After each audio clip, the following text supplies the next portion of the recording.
ขึ้นเบิ้งไงน้องขึ้นไหนวะ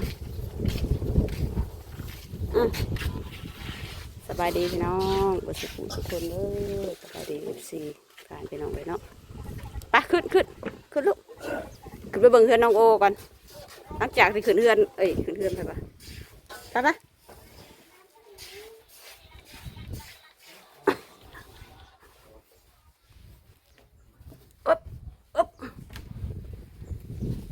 อะไรลอกไว้เบิดบอลนี่นะโชสบายดีลอกไว้เบิดเลย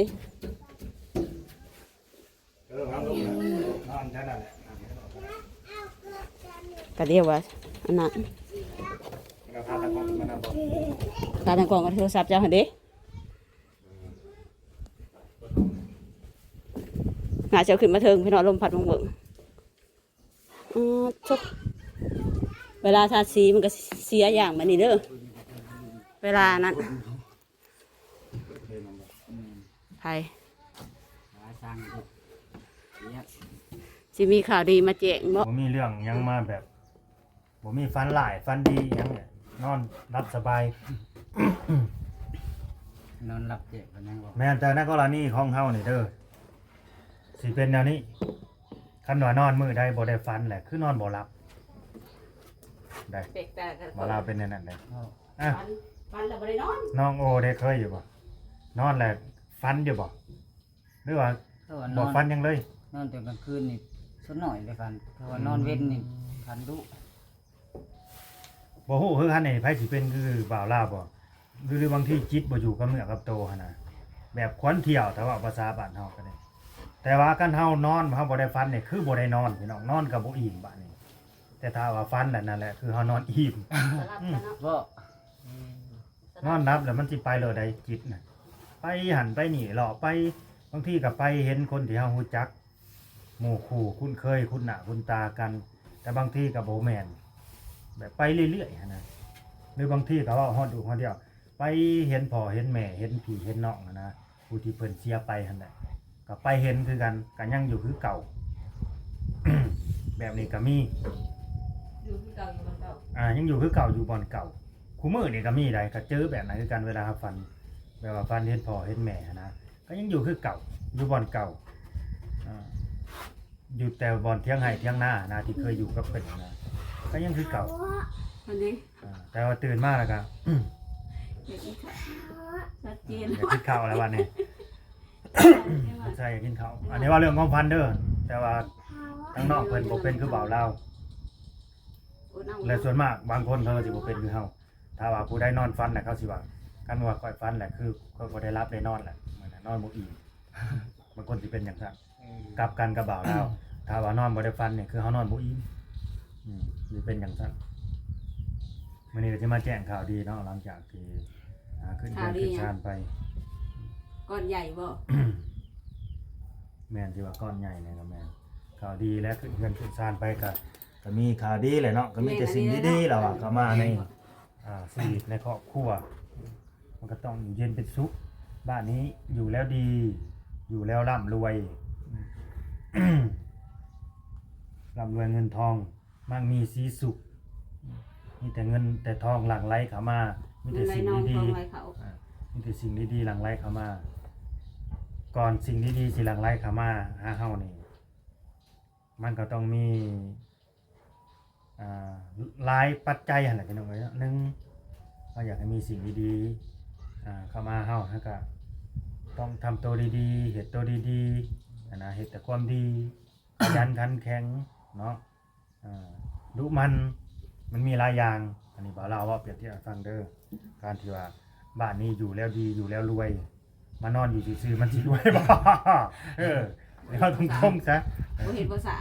เฮ็ดบ่สร้างมันสิรวยบ่นายคิดเอาซำนั้นแหละดีสิค่ายแม่เพื่อนกายเอาทีเนาะให้เข้าใจนำกันพี่น้องเอ้ยบ้านนี้แล้วดีอยู่แล้วรวยก็แม่นอยู่กันคนอยู่น่ะดุมันขยันหมั่นเพียรกินบ่เฮ็ดบ่หามันก็ดีมันก็รวยมันก็มีอันนี้คือกันพอในอีกมุมมองหนึ่งเด้ออยู่คันเฮาอยู่นี่เจ้าของเฮือนนี่อยู่ขยันขันแข็งดุมันรู้จักอยากเฮ็ดหยังได้อยากหาอยากสร้าง ผู้รักผู้ใหญ่ที่เพิ่นเบิ่งเพิ่นชมเฮาที่เพิ่นซัพพอร์ตเฮาอยู่ตอนนี้เพิ่นก็เฮ็ดเนาะเพิ่นก็ซอยเหลือก็มาเด้ตัวใดที่ว่ามันยังขาดเหลือขาดเคินอยู่พอซอยได้เพิ่นก็ซอยเข้ามานะประมาณนั่นแหละคือสิ่งดีๆมันตามมาเนาะเงินและน้องทองไหลมาเนาะบ่มาเป็นเงินมันก็มาเป็นทรัพย์เนาะทรัพย์สินนั่นแหละของใช้ล้วนแล้วแต่บุญทั้งนั้นเนาะเป็นบุญทั้งนั้นนะกามีผู้รักผู้ใหญ่เด้อทางอันนี้ก็2เอ้ยน้องเพิ่นแม่ใหญ่ใจดี2เอ้ยน้องเนาะจากอเมริกาที่ว่าฝากเงินมาสมทบซื้อดิน400 ดอลนั่นแหละซื้อดินตอนนี้แหละ400 ดอลและเพิ่นก็ว่าบัดขึ้นเฮือนขึ้นซ่านเพิ่นก็สิฝากมามาคูณนำอยู่เพิ่นว่าเนาะเพิ่นก็ฝากมาทางบ่าวลาวนี่แหละเป็นที่เรียบร้อยเนาะเห็นบ่าวลาวว่านอนรับก็ให้ได้เงินฟันนอนฟันก็ให้ได้เงินล้านอหยังประมาณนี้เนาะตื่นขึ้นมาก็ให้หับโซ่หับหยังนี่แหละประมาณนั้นแหละเนาะหับโซ่ก้อนใหญ่ก้อนโตก็สิได้หับดีเนาะเป็นฝากเงินมา ผู้ขอต่อแขนมาครับมาคูณนำมาแล้วก็สมกับที่เพิ่นเว้าไว้เพิ่นมาสิฝากมาเขาฝากมาอีบ่ได้ตัวผู้ใหญ่นี่คำว่าผู้ใหญ่แหละเพิ่นบ่ตัวเด้บ่ตัวเด็กน้อยเนาะ เดี๋ยวเอาได้กระโดนมาหลาย เอาคันตัวเด็กน้อยเฮาก็เบิดแล้วเบิดความศรัทธาเบิดความเชื่อถือ บ่กันเลยผู้ใหญ่เด็กกับคือผู้ใหญ่วันนึงครับ แม่นสิว่าแน่นอนได้อันนี้ว่าตรงๆเนาะเพราะว่าเพิ่นผู้ใหญ่นี่คือเปรียบเสมือนตัวเฮาซะเป็นตัวเด็กน้อยนั่นนี่เนาะเป็นตัวเขามีหวังเขามีความหวังนั่นแหละแล้วเฮ็ดบ่ได้นี่มันก็เขาก็ผิดหวังแล้วก็เบิดหวังแล้วเขาก็เบิดความเชื่อถือเฮาประมาณนี้แหละถ้าสิไปว่าอีกเทื่อหน้าเขาก็บ่เชื่ออะไรเด้บัดเจ้าเคยตัวบ่ล่ะเนี่ยนะมันเป็นจังซั่นคือบ่ บ่ ได้ น้ เป็ อน งเสียคนใหญ่เลยนะ แม่นเสือคนง่ายว่าเราก็เสืออยู่ก็เคยเจอมาคือกันนั่นแหละเคยผ่านมาเบิดเรื่องแบบผู้ใหญ่เพิ่นตัวนี่นะก็บ่แม่นเพิ่นตัวพี่น้องเอ้ยเนาะเพราะฉะนั้นแล้วเฮาก็บ่ต้องไปวางหยังนำแบบเพิ่นลายหั่นน่ะพี่น้องเนาะเพราะว่าบ่าวเราเคยเจอมาแล้วเด้ตัวนี้กรณีเนาะแบบผู้รักผู้ใหญ่นี่นะแบบเพิ่นว่าสิฝากสิ่งของมาให้เนาะหรือว่าเงินกำแก้วนี่นะเฮาก็มีความหวังเขาดีใจอะไรอย่างประมาณนี้พอฮอดมื้อฮอดวันแล้วเพิ่นก็เงียบไปประมาณนี้นะมันก็ผิดหวังแล้วบางทีเพิ่นบ่ตอบบ่หยังเฮาเลยนะถ้าถากไปเพิ่นก็บ่ตอบนั่นแหละก็เจอมาเบิดกรณีนี้ก็ได้การที่มาเป็นสายบุญนักบุญทุนสาวบ้านนี่นะเพิ่นฝากเงินมาผู้แขนน้องนี่50 ดอลพี่น้องเอ้ยฝากเงินมาน่ะ130เด้อบ่าวลาวก็50น้องโอก็50แม่น้องลุง30เขายังได้นั่นติ ได้เบิด คิดว่าเจ้าได้ ได้เบิด3ต้องได้เบิดเหมือนกันแน่นอน แม่นเพิ่นให้เบิดเป็นน้ำที่น้ำใจเพิ่นเด้เนาะแบบว่าให้กำลังใจเฮาหั่นนะให้กำลังใจเฮาได้ทำความดีต่อไปนั่นแหละ ขอบคุณคนหลายๆเนาะ ให้กำลังใจทำความดีต่อไปเนาะอันนี้ก็บ่คิดว่าสิได้คือกันนั่นแหละเนาะมันยังได้อยู่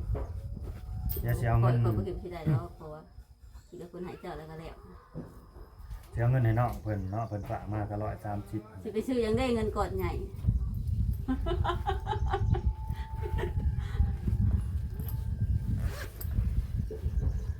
ซื้อหยังก็ไว้ใช้จ่ายในสิ่งที่จำเป็นนั่นแหละ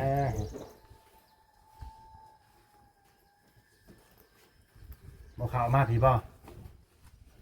พี่ตี้มานั่งพี่ตี้มาจับเงินมาโชว์เงินที่เห็นว่าแล้วมาขอบุญขอคุณเพิ่นแล้วเนาะออกสื่อ แล้ว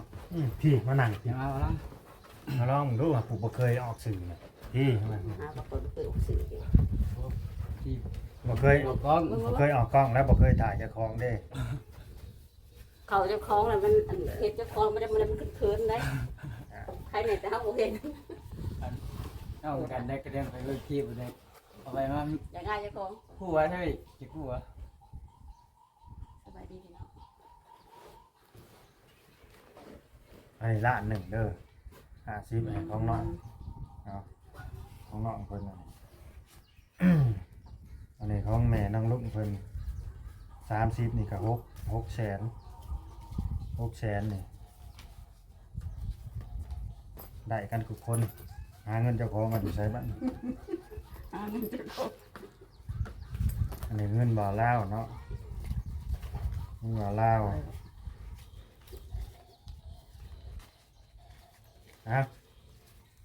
ครับขึ้นนี่ มา คือจะผิวนี่ มาเฮ็ดคือบ่เคยจับเงินล้าน เห็ ไป นคือบ่เคยเนาะบาทอันนี้โอ้ยผู้ได้รับเงินใหญ่ ตัวก้อนใหญ่อะไร โชคมาร่ำรวยพี่น้องเลยแล้วมันเกาะที่นั่นเลยเด้อ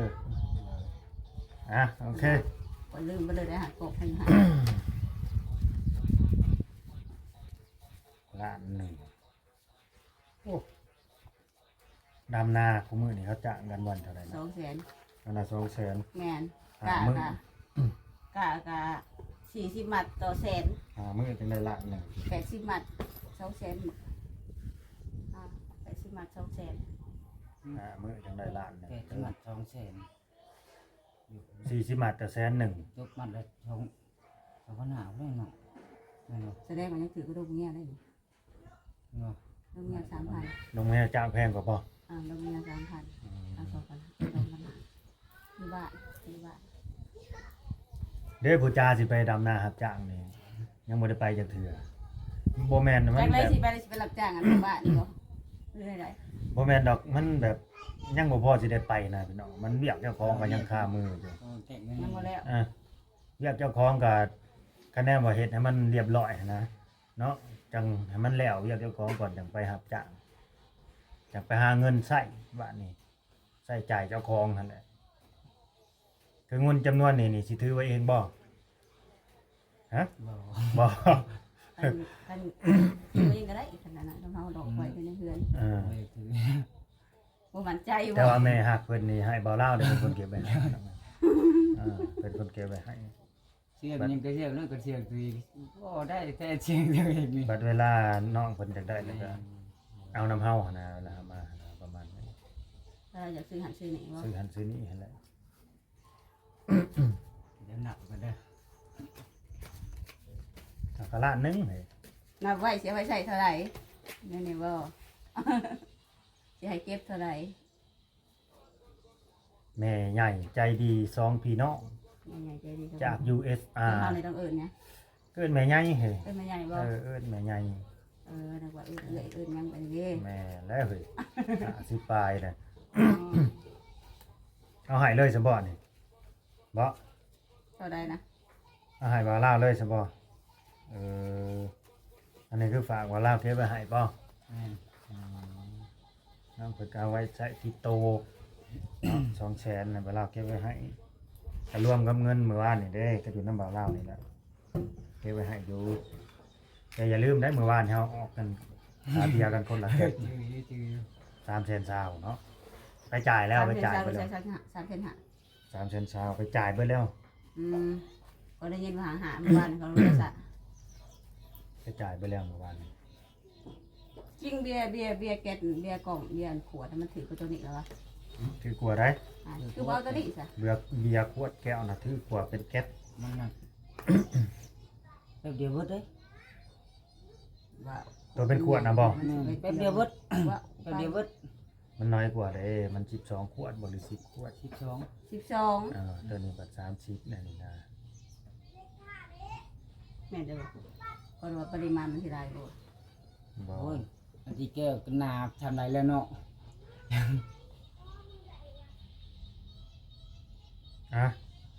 ก็ดีใจอยู่บ่น้องโอดีใจเนาะ คิดว่าสิได้เพราะว่าฮักขึ้นเฮือนแล้วเนาะ แม่นเพราะว่าคือว่าได้ยินว่า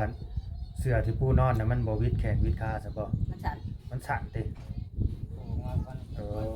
ขาโผล่ไปอีกคืบหนึงเอ้า ส่วนมากเสื้อซุมื้อเขาจะเฮ็ดสั่นลงนะ บ่คือเฮาตามเองเนาะ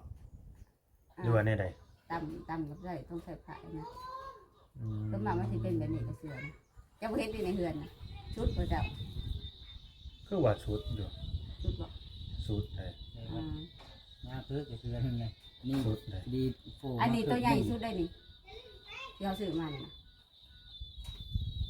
นอนได้แล้วตอนเพื่อน้องรับนอนรุดได้นอนรุดเห็นไหม ดุดบ่ ดุดไปใส่ดุดกับเกิดคานขนาดนั้นเลย ดุดกับคุณแล้วค่าพาหมดแล้ว ตาพา อันดุ เตี้ ด ยก็บ่ได้นอนในเสือเลยเลย นั่นทิ้งเอามาลุมพี่ ได้แต่สิมาจากไหน ขวางไป ก็ขอบคุณเด้อทางอ่า ขอบคุณแม่ใหญ่บ่ แม่ใหญ่ใจดีสองเอ้ยน้องเนาะ แม่ใหญ่ใจ อ ดี ยู่ USA แหละให้ ให้เพิ่นอยู่ดีมีแห้งเนาะร่ำรวยฝากสิฝากเงินมาให้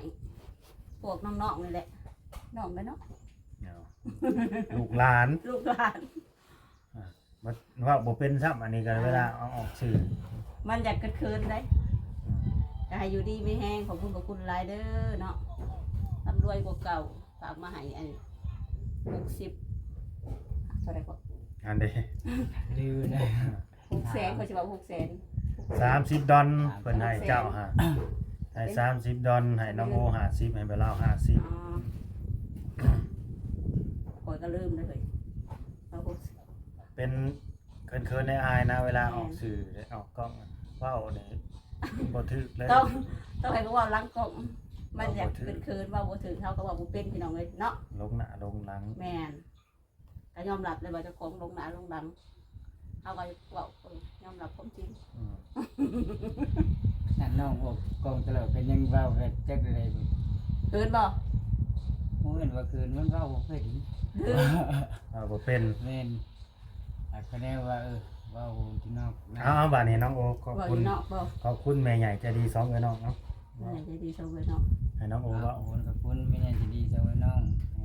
อยู่ดีไม่ให้คนจิตจะได้คนไฟสุมีนั่นก็ให้เราด้วยกว่าเก่า อืม เดี๋ยวว่าเราเดี๋ยวว่าเรา อืม ไปทางใดก็ ใช่ ทาง ตลอดปลอดภัย เอา ไปทางใดไปทีเดียวบ่หนา เงิน ให้มันเงินเนาะอ่า ว่าเราสิได้แต่มันเงินอ่า ก็ให้ทั้งแม่ใหญ่ใจดีสองเอ้ยน้องเพิ่นเด้อเนาะให้ซุมเจ้าเนาะสองคนแล้วก็ทั้งครอบครัวแล้วเนาะให้มีแต่ความสุขความเจริญเด้ออายุมั่นคนยืนเนาะให้ร่ำให้รวยขึ้นกว่าเก่าเนาะเฮ็ดหยังทำหยังก็ให้สุขให้มาเนาะหาเงินหาคำก็ให้ได้หลายๆเด้อทั้งแม่ใหญ่ใจดีทั้งสองคนกับกิจการที่เจ้าเฮ็ดนั่นแหละขอให้เฮงๆปังๆให้ร่ำให้รวยเนาะสิ่งสำคัญไปกว่าหันก็คือให้สุขภาพเข้มแข็งอายุมั่นคนยืนเด้อเนาะอ้าวสา สา ธุ ธุ พี่น้องไว้กับซ้ำนั่นแหละเนาะบ่ได้มีหยังนอกเหนือไปกว่าสุขภาพร่างกายเฮาเนาะ อยาก แข็ง ให้ แรง น้ำหลังบ่ แข็งแรงบ่เจ็บบ่ไข้ เงินมาน้ำหลังบ่ เงินคำมันหักสิมานำหลังดอกเนาะกันคนเฮาแบบร่างกายแข็งแรงสมบูรณ์แหละเปิดหักสิคิดเองดอกหาเงินหาคำมันหักสิมาเองพี่น้องเอ้ยเนาะแบบเงินคำทรัพย์สินเงินทองนี่มันเป็นของนอกกายบ่ตายก็หาได้นี่แม่นได้เรื่องจริง อย่าว่าเลย พังให้มันจบก่อนบ่ตายก็หาได้ แต่มันหายากพี่น้องเอ้ยมันลำบากเนาะมันลำบากกว่ามันสิได้ตัวนี้เชื้อสิ่งของนอกกายนี่บ่ตายหาได้ แต่มันหายากมันลำบาก ลำบาก เข้าใจ กลัว พี่ สิ น้อง ได้กลัวสิได้เงินมา กว่าสิได้นะ คือเฮาเนี่ยบ่ได้อยู่เงินอยู่ชาตินี่กันเนาะ บ่เที่ยงตัวนี้นะเนาะ ลำบากน้ำเงิน ทุกคนก็ ดิ้นรน ต่างคนต่างมีภาระหน้าที่นั่นแหละดิ้นรนกันไปเนาะเกิดมาเป็นคนแล้วมันก็ต้องสู้พี่น้องน้องโอคือกันต้องสู้เด้อ เอาสู้มาขนาดนี้แหละนี่แหละนี่ไอ้สิขีดสิฟันออกมามือหนึ่งสิได้ขนาดนี้เนาะ มีเงินมีชาติ ทำวัดตายเกิดใหม่แล้วได้นี่นะ ถึงรางวัล บางทีก็ยังคิดว่า โอ้ย เฮ้ย อย่ามาตายขึ้นมา มันเรื่องจริงบ่นี่หรือความฝัน มันชีวิตจริงบ่นี่หรือกูนอนฝันไปเนาะไอ้ว่าเพราะฉะนั้นแล้วของทุกสิ่งทุกอย่างเนาะยังก็ตามแต่ที่ว่าเป็นของเฮาแล้ว ต้องรักษามันไว้ให้ดี อย่าให้มันหลุดมือไปเด้อว่าเราไว้ทำว่าทำนี่ให้เข้าใจ ยังญาติรุดบ่ ย่านรุดได้บ่าวลาวย่านมันรุดมือน้องโอ้ เนาะพยายามรักษาไว้หนึ่งมาความดีเสมอต้นเสมอปลายรักษาไว้ความขยันเฮาเนาะความสะอาดสะอ้างรักษาไว้และสิ่งใดที่เฮาเคยปฏิญาณตนสัญญากับผู้หลักผู้ใหญ่เพิ่นเฮาต้องเฮ็ดให้ได้แนวใดบ่ดีเฮาก็บ่เฮ็ดบ่ไปยุ่งเกี่ยวกับมันนี่แหละคืออยากให้รักษาไว้เนาะสิ่งใดที่มันเป็นของเฮาแล้วก็อยากให้มันเป็นของเฮาตลอดไปนะบ่อยากให้มันเลื่อนลอยไปนะ แสดงว่ากบมันนี่หลอก เด้อรักษาไว้ให้ดีตัวนี้คือสำคัญที่สุดพี่น้องเอ้ยเนาะกาตามนั่นแหละผมมีอย่างไรเด้อเนาะก็สิได้จบคลิปได้บาดนี้พี่น้องเอ้ยมันยาวเลยเนาะจบคลิปแล้วเฮาก็สิเมื่อหากินข้าวกินน้ำบัดนี้กินข้าวกินน้ำแล้วก็สิออกไป เฮ็ดเวียกเจ้าของ เป็นเรียกเจ้าของนำบัด นี่แหละคือว่าดินรน อันนี้ก็ว่าจะไปซอยจ้ะ บ่ เฮ็ด ไป เรียกเจ้าของ ยองไปจูดหักไม้แต่แบบ บ่ต้องไปซอยดอกเฮ็ดเรียกของน้องให้มันแล้วสมเฮ็ดตามที่ผู้หลักผู้ใหญ่เพิ่นมอบหมายให้เฮ็ดให้แค่นั้นแหละนอนเรื่องไม้ตอกขอบตาคือกันเพิ่นก็ว่า คัด ยังให้คัดให้แยกไว้ตัวใดมันที่ คือไม่เส้นกับกล้องมันจะไม่เส้นได้แบบนั้นเลย ไม่น่า15นี่ผมว่าสิอยู่รถผู้บ้านนี่เจ้ไปเธอมีโต๊ะนี่ ใจ ตัวนี้เลยเด้อ แม่นซะบ่ เรามีโต๊ะ โอ้โอ้จะไปซอยอยู่หั่นบ่ แม่นก็สิซอยไปหรอกถามแล้วว่าเราจะนำตัวใดนะดูสบายไปแล้วจังไว้จังนั้นนี่ โอ้มันมีจักโต โซ่มาว่าไม่หนาสิบหา เพราะว่าบางทีเพิ่นน่ะสิได้เฮ็ดตรงนี้ เห็นยัง นะจักแล้วเพิ่นว่าสิแอมขึ้นอีกบ่หรือว่าจังได๋ถ้าเบิ่ง เห็นได้อันนี้ มีคุณว่าเพื่อที่ใช่มา กันผลสะอาดเพิ่นหยัง บาดีนะแอม ร้อนฟ้าตังฟ้าใบบ่ได้ยันว่าฟ้าลมฝนตกหลายแหละก็ถ้าเบิ่งนํกันนั่นแหละเนาะสิเป็นจังไดก็ดี แอมคือก็ต้องได้ออกได้นี่ได้เหรอ บ่ฮู้จะเอาออกหรือบ่ออก อ้าวแต่แอมมันก็ต้องได้ออกเลย โอ้ก็ได้เนาะ แม่น แม่ ไป จะบ เล อก ยไปเลย ไม่ชุบ ห้วยสร้างให้ได้ก็เฮ็ดได้เบิดตัวสร้างเนาะไผสิไปคิดเด้อันหัวสร้างเนาะเฮาบ่แม่นสร้างเฮาบางทีเฮาก็คิดบ่ออกคือกันเด้โอเคเด้อพี่น้องเด้อเนาะตามนั่นแหละเนาะ สบายดี สบายดีโอเคเนาะก็ถ้าเบิ่งนํกันนั่นแหละเนาะสิเป็ เป็น น จัง สี ได กับ กัน สีไหวนะ